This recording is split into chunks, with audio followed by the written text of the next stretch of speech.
L'Éternel règne, il est majestueux. L'Éternel règne, il est saint de force.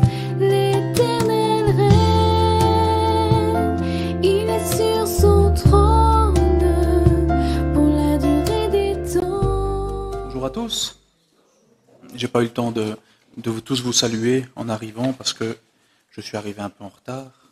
Je pense que c'est comme ça qu'on pourrait me définir, en retard. Enfin, ça m'arrive souvent, mais bon, excusez-moi, mais je vous salue maintenant. Donc voilà, je voudrais commencer en priant, donc si vous voulez bien incliner la tête avec moi. Seigneur, notre Dieu, notre Père, nous te remercions pour ces moments.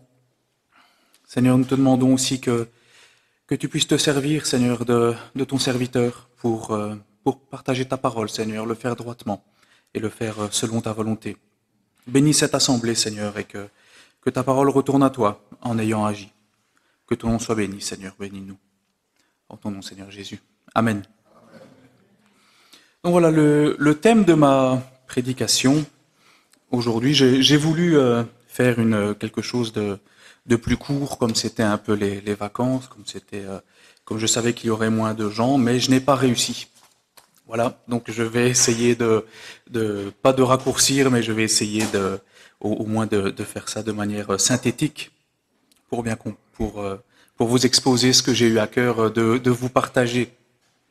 Voilà, le titre de ma prédication que je vous ai concocté aujourd'hui, c'est « Lisez la Bible ».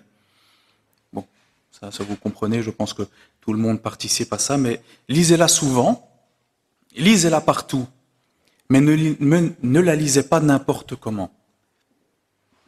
Nous lisons la Bible.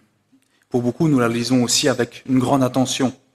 J'espère que chacun d'entre vous, en prenant ce livre en main et en écoutant son histoire à propos de Jésus-Christ, la prend au sérieux, prend conscience qu'elle est la véritable parole de Dieu, qu'elle vous concerne et qu'elle a quelque chose à vous dire. Quand elle a été écrite, elle avait quelque chose à vous dire.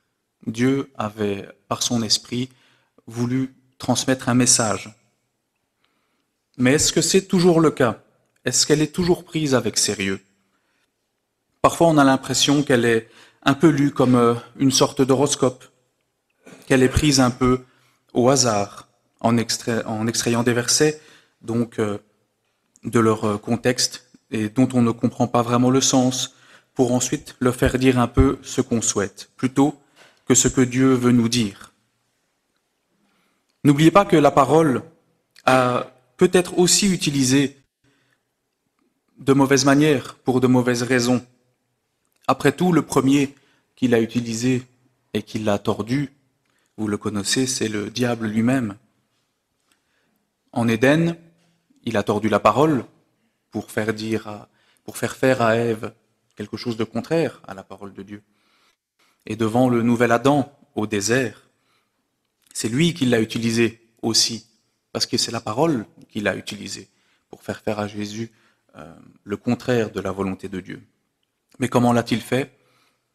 Il n'a pris que certains passages, il l'a vidé de son sens, et surtout, il l'a sorti de son contexte. Donc voilà, ma prédication aujourd'hui aura pour but de vous exposer 2 ou 3 passages, si j'ai le temps de tous les faire, donc dont on entend souvent parler, mais qui sont parfois sortis un petit peu de leur contexte et qui sont parfois un peu mal utilisés pour les replacer un peu dans ce que le Seigneur a voulu dire, et aussi dans un deuxième point vous donner aussi une méthode simple de lecture qui est accessible à tout le monde, de vous donner aussi de la documentation peut-être que je vous partagerai après sur les différents groupes que nous avons pour vous aider aussi à avoir une lecture pas forcément grande, mais une lecture cadrée qui fait ressortir réellement toute la volonté, toute la sagesse que le Seigneur a voulu nous transmettre à travers sa parole. Je me suis aidé beaucoup de ce petit livre qui s'appelle Hors contexte, simplement, où beaucoup de choses sont expliquées à l'intérieur. Bien sûr, j'ai retravaillé aussi les choses de moi-même. Je ne vais pas vous partager les 17 versets hors contexte qui sont dedans. Mais en tout cas, si quelqu'un a besoin peut-être de ce livre, je le mettrai aussi à disposition, vu que je l'ai terminé maintenant assez bien. Et donc voilà, je le mettrai à disposition donc de la bibliothèque. J'ai pris donc 3 versets que j'ai mis dans un certain ordre, que j'estimais être du plus percutant au moins percutant, simplement. Je vais commencer peut-être avec un qui est assez étonnant, mais qui est pourtant, je trouve, assez important donc de connaître. Alors, le verset que je vais utiliser, c'est Matthieu 18, 20. Si on peut l'afficher, Matthieu 18, 20.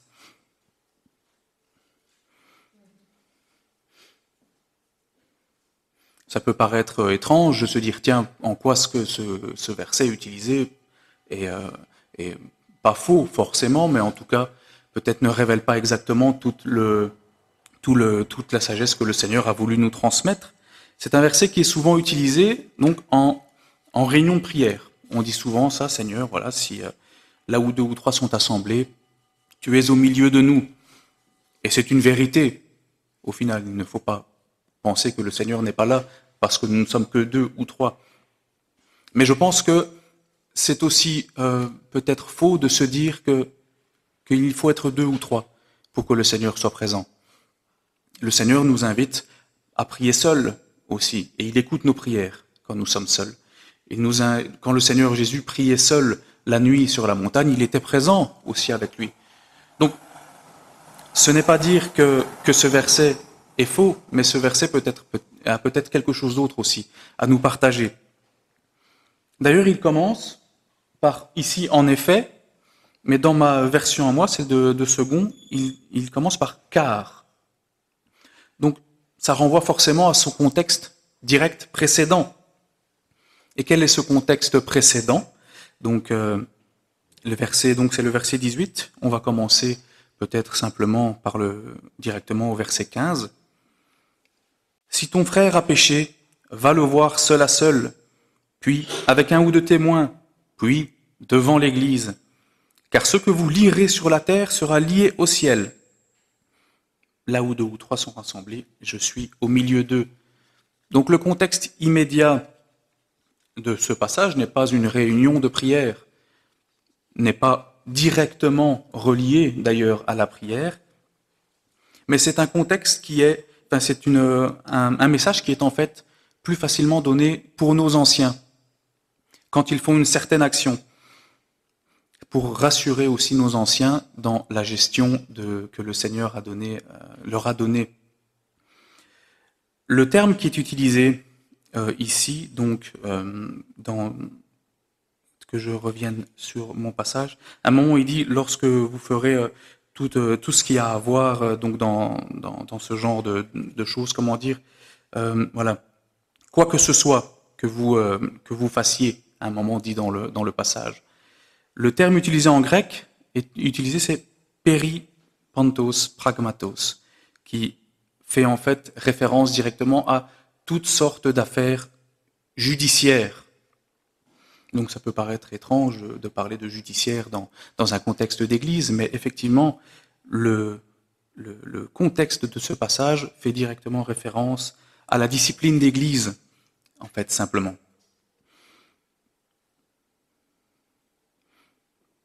Ça n'enlève pas, comme je disais aussi, la vérité que le Seigneur est avec nous, chacun individuellement. Mais la présence du Seigneur peut être aussi différente en fonction de l'utilité qu'il nous a demandé de faire dans son Église ou même à l'extérieur de son Église. Le Seigneur est présent partout, on le dit omniprésent, mais sa présence est différente à l'extérieur qu'à l'intérieur, ici par exemple de cette salle ou à l'intérieur de vous-même.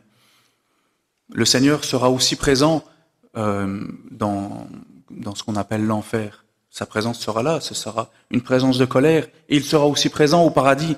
Mais sa présence signifiera autre chose pour chacun d'entre nous en fonction de là où on est.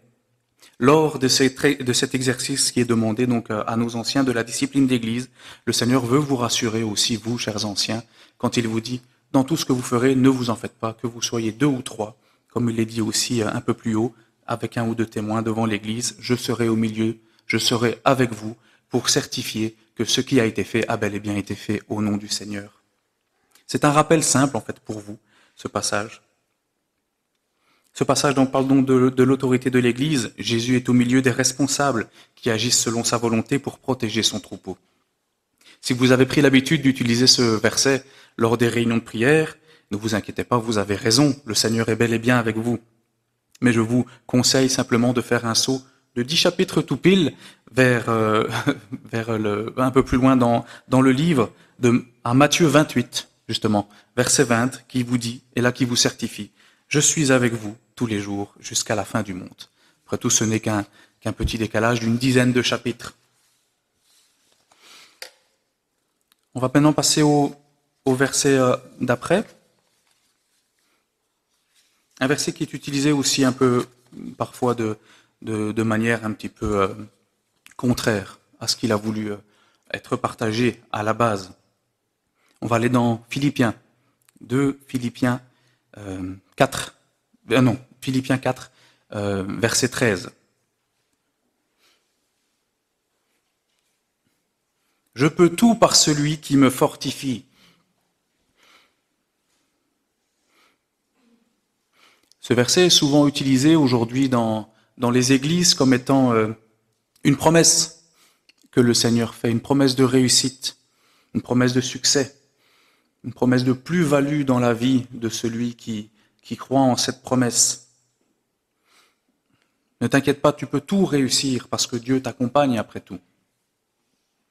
Mais est-ce que, quand on lit ce verset, et surtout quand on écoute l'explication que certains en donnent, est-ce que ça colle réellement avec la réalité de l'Église aujourd'hui? Si réellement le Seigneur avait donné ce pouvoir, j'ai envie de dire presque surnaturel, à l'Église de toujours tout réussir, pourquoi n'est-elle pas aujourd'hui simplement au sommet de la hiérarchie de l'humanité? Pourquoi ne dit-on pas par l'Église ou quoi que ce soit, vu qu'on peut tout faire? Bien simplement pour comprendre un peu plus ce que le Seigneur a voulu nous transmettre ici à travers Paul dans son message, il est simplement utile de connaître, donc de le lire dans son contexte. D'où est-ce que Paul nous parle quand il dit « Je peux tout par celui qui me fortifie ». Je vais aller d'ailleurs avec vous aussi ici,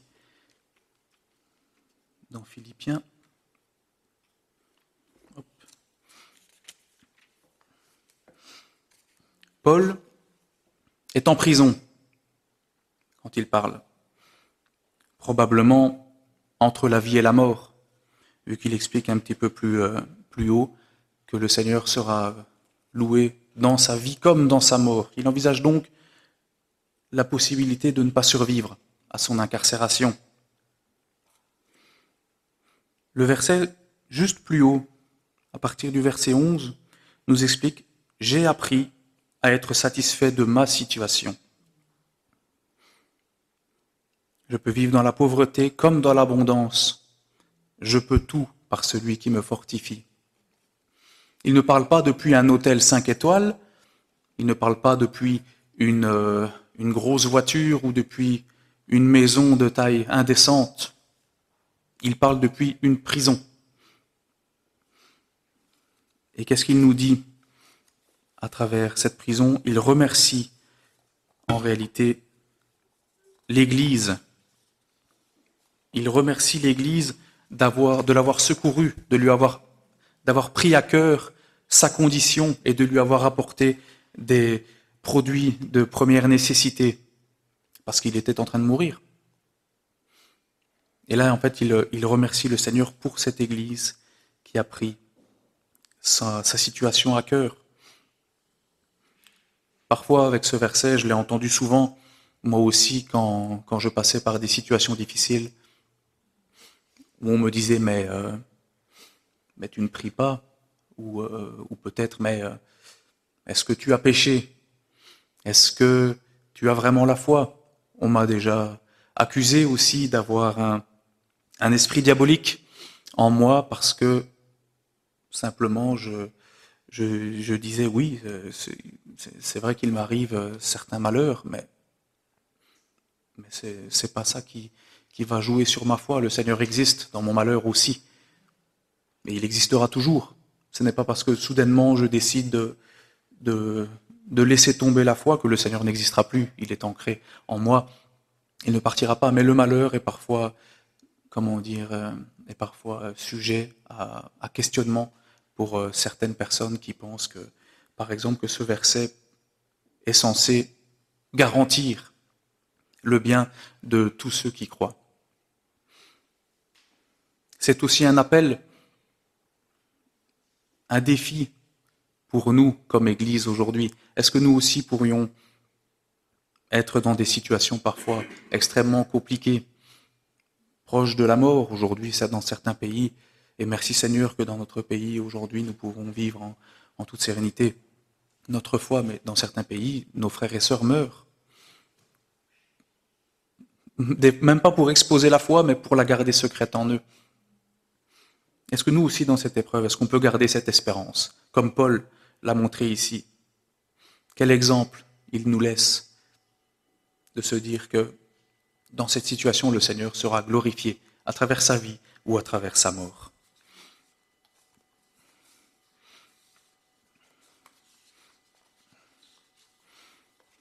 On passe au dernier verset que je veux vous partager. Où est-ce que je l'ai mis?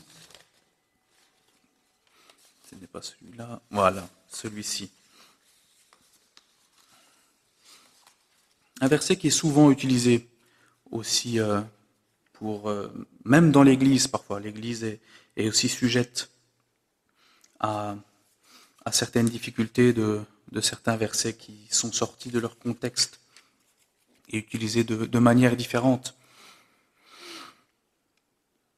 C'est un verset qui est utilisé qui est favori de ceux qui souhaitent l'abrogation aussi de toute différence de genre dans l'Église. Il est utilisé pour justifier certaines pratiques, comme le ministère pastoral féminin, par exemple, alors que son sens propre peut être utilisé à bien d'autres fins que celui-ci. C'est le verset de Galates 3, 28. Il n'y a plus ni homme ni femme.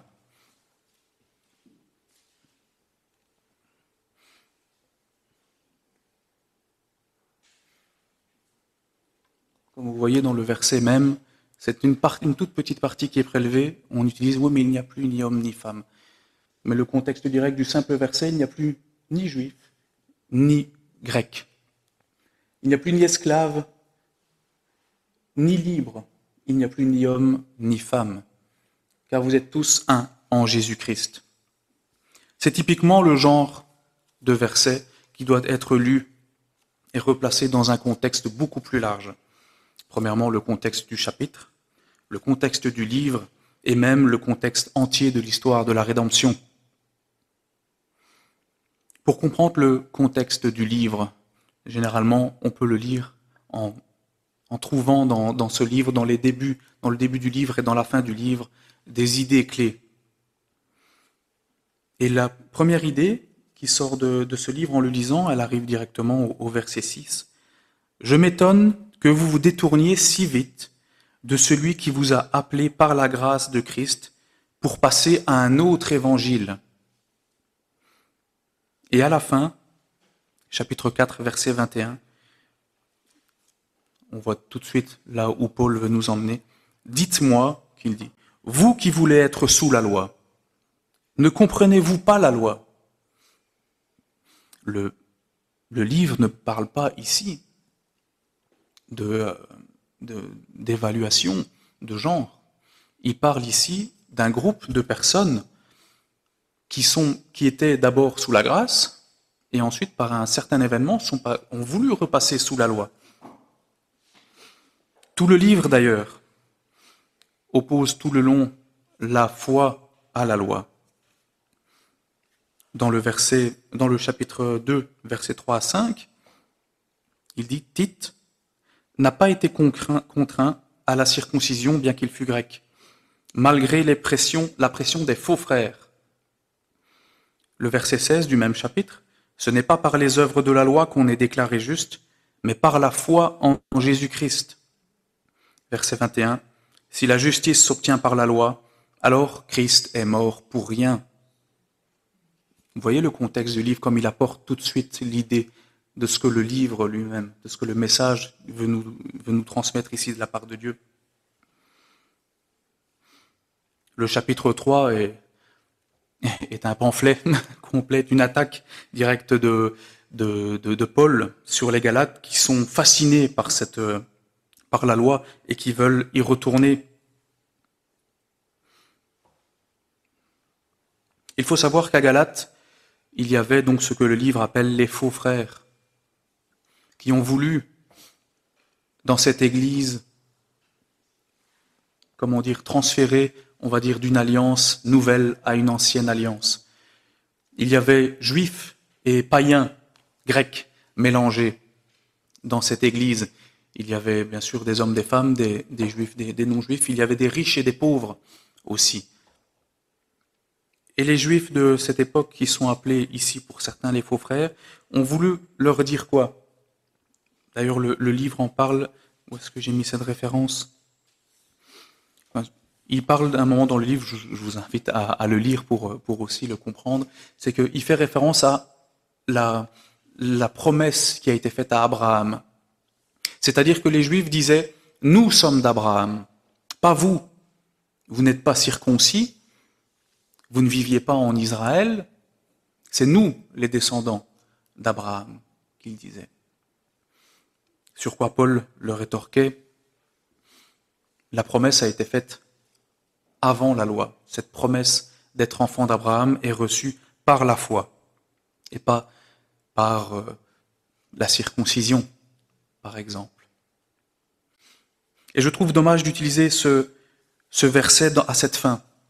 Saviez-vous, par exemple, qu'une des prières juives qui était récitée à l'époque, et qui l'est encore aujourd'hui d'ailleurs, qui était récitée au matin, qui s'appelle la Beraka.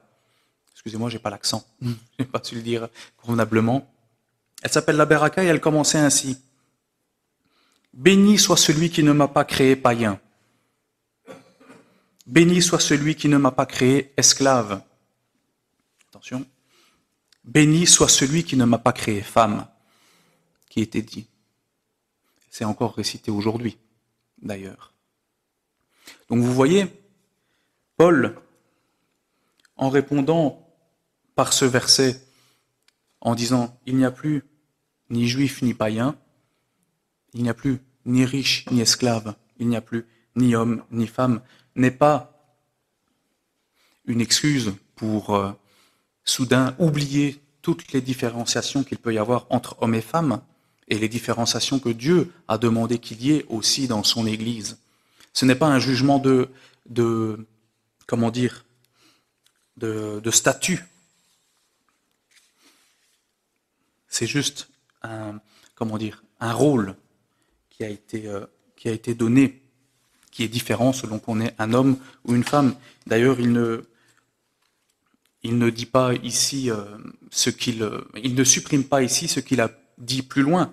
Si on va lire aussi dans un autre livre, dans Éphésiens, où il affirme qu'il y a des différenciations de genre, où il affirme qu'il y a des différenciations aussi entre maître et esclave. Esclave, utilisé dans la bouche de Paul, ne veut bien sûr pas dire quelqu'un enchaîné, c'est quelqu'un qui travaille pour quelqu'un d'autre, simplement.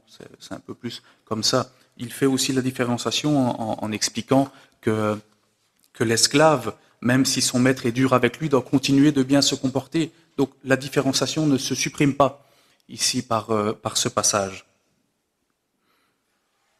Et je trouve dommage parce que ça donne une vision de ce que devait être la foi à l'époque, dans une époque justement où la femme était beaucoup plus rabaissée, plutôt que de vouloir dire aujourd'hui quelque chose qui ne veut pas dire, qui n'a pas été donné à ceux qui l'ont reçu les premiers.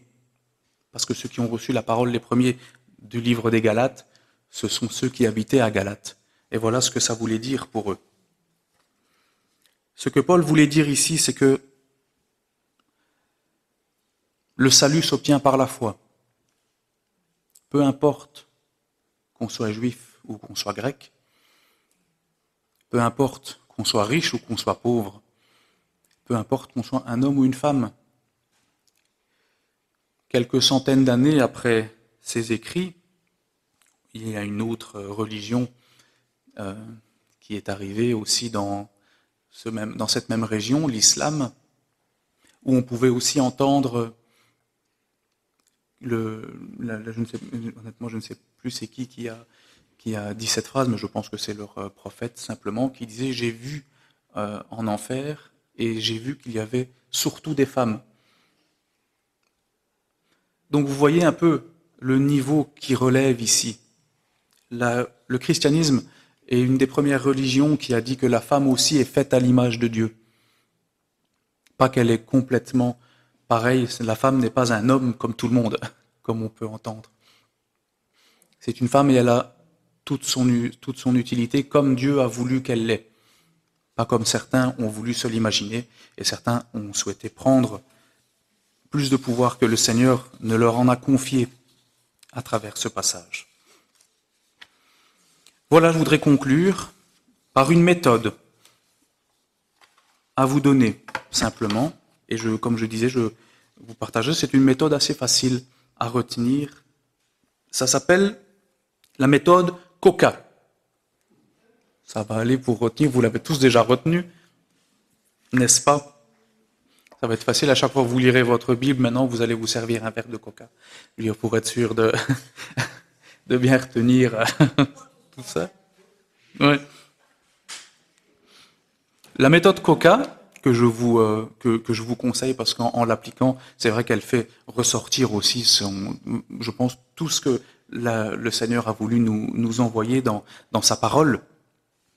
Vous avez bien compris que Coca, c'est pas juste Coca, mais il y a une signification à chacune des lettres qui est partagée ici. Donc le C, c'est pour contexte. Où se place le texte? Qui parle et à qui il parle? Que se passe-t-il juste avant, juste après dans ce passage? Le O, c'est pour observer. Comment les choses sont-elles dites? Qu'est-ce qui est frappant? Quels mots reviennent souvent et quels en sont les connecteurs? Car, pour, afin que, vous voyez, tout ça est très important. Le nouveau C, comprendre. Que veut dire le texte et à qui s'adresse-t-il? Paraphrasez ce que vous venez de lire, ce que vous avez compris. Résumez-le avec vos propres mots, en un minimum de mots pour dire de bien l'avoir en tête. Et surtout, on appelle ça la question qui tue. Pourquoi Dieu a-t-il donné ce texte? Le A, c'est pour appliquer. En quoi ce texte parle-t-il à ma propre faiblesse? Quelle action concrète puis-je entreprendre? Il faut que ce soit mesurable, une petite chose par une petite chose, n'est-ce pas? N'essayez pas soudainement de vous transformer en super croyant. Vous allez vous décourager, n'est-ce pas? Et ça doit être pour moi et pas pour les autres. Parce que c'est facile d'aller chercher la Bible, d'en ressortir certaines choses et de dire oui mais tu as une très jolie paille dans ton œil, n'est-ce pas? Mais il faut aussi savoir d'abord retirer la poutre. Je veux aussi partager avec vous ces petits outils qui ont été donnés. J'en ai, je l'ai en version, bien sûr, numérique, mais j'en imprimerai certains pour dire de vous les donner et qui vous donneront, je l'utilise comme marque-page, simplement, qui vous donneront aussi des méthodes en quelques points pour visualiser réellement le message aussi que le Seigneur a voulu vous donner. En conclusion, j'espère que vous voyez un petit peu plus aujourd'hui l'importance de ne pas lire la Bible n'importe comment. Grâce à la petite méthode que je vous ai donnée, j'espère que vous pourrez aussi mieux comprendre ce que le Seigneur veut réellement dire à travers sa parole. Car si on lit la Bible un peu comme, je le disais, un peu comme un horoscope, en ouvrant cherchant un passage et en faisant un dogme complet, voire une nouvelle religion à partir de n'importe quel verset et en les sortant de leur contexte. Beaucoup de sectes aussi sont nées de cette manière. En lisant ainsi, on peut renier la divinité de Christ, on peut diviniser des statues, et on pense aussi que nous-mêmes, nous puissions devenir des dieux. Ça existe aussi. Restons prudents, parce que la Bible n'a pas plusieurs vérités à nous offrir, il n'y a pas une vérité biblique pour chacun d'entre nous. Il y a celle que Dieu a voulu nous transmettre, une fois pour toutes. J'espère que cette prédication vous aura aidé à ceux qui cherchaient peut-être une autre méthode pour lire la Bible de manière cadrée et pour la comprendre, et pour servir aussi de rappel à ceux qui lisent déjà la Bible de manière cadrée.